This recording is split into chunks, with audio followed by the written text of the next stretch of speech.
Bonjour, dans cette capsule, je vous présente plusieurs fonctionnalités de l'application Calendrier du iPad. Si vous désirez retrouver de l'information encore plus spécifique, je vous invite à vous référer au guide de l'utilisateur du iPad pour iOS 8.1 de l'application iBooks. Bonne exploration!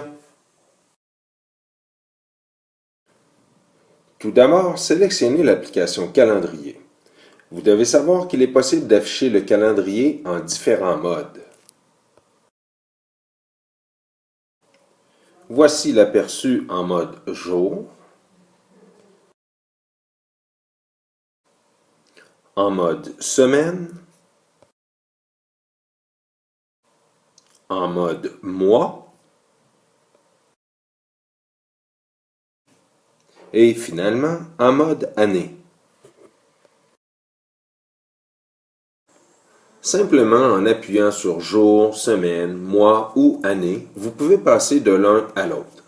Chaque fois, une pastille rouge vous indique la journée en cours.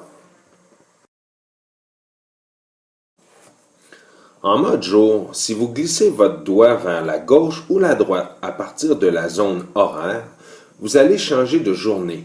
Par contre, si vous faites le même geste sur la ligne des jours de la semaine, vous allez changer de semaine.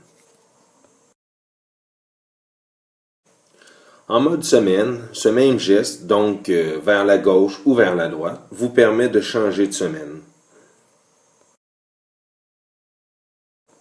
En mode mois ou année, pour aller de l'un vers l'autre, il ne suffit que de glisser vers le haut ou vers le bas. Si vous désirez ajouter un événement au calendrier, vous avez deux options. La première est d'appuyer sur le plus en haut à droite de votre écran. Sinon, en appuyant longuement sur une des plages horaires du calendrier, vous aurez l'option d'ajouter l'événement. Si par contre vous voulez modifier un événement, vous n'avez qu'à appuyer longuement sur la plage horaire de votre choix et ensuite appuyer sur l'option Modifier. Si vous désirez retrouver un événement qui se trouve dans votre calendrier, vous n'avez qu'à appuyer sur la loupe en haut à droite de votre écran. Ensuite, dans la fenêtre qui apparaît, dans la zone où il y a une loupe, vous n'avez qu'à écrire un mot qui se trouve dans un des titres des événements que vous avez créés dans votre calendrier. À tout moment, vous pouvez décider de déplacer un événement en appuyant longuement sur celui-ci et en le déplaçant à l'endroit de votre choix.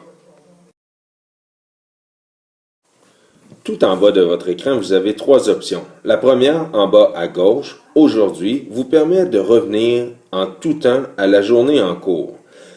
Ensuite, il y a l'option Calendrier. Cela vous permet d'afficher tous les calendriers que vous avez configurés dans votre iPad. Et sinon, il y a aussi l'option Réception.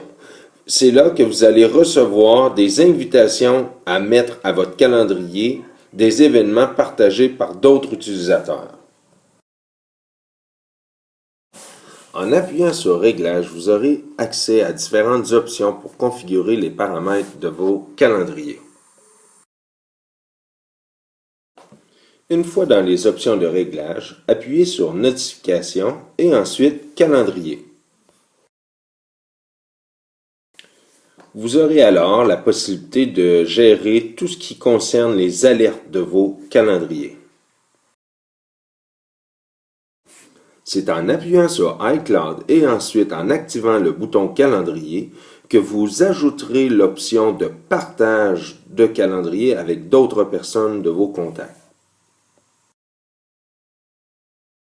En dernier lieu, comme dernière option de réglage, sélectionnez Mail, Contact, Calendrier et dans la colonne de droite, faites glisser vers le bas pour accéder à toutes les propriétés. Vous n'avez qu'à configurer selon vos goûts. Voici donc ce qui met fin à cette capsule sur l'application Calendrier. J'espère que les informations partagées vous seront utiles. À bientôt!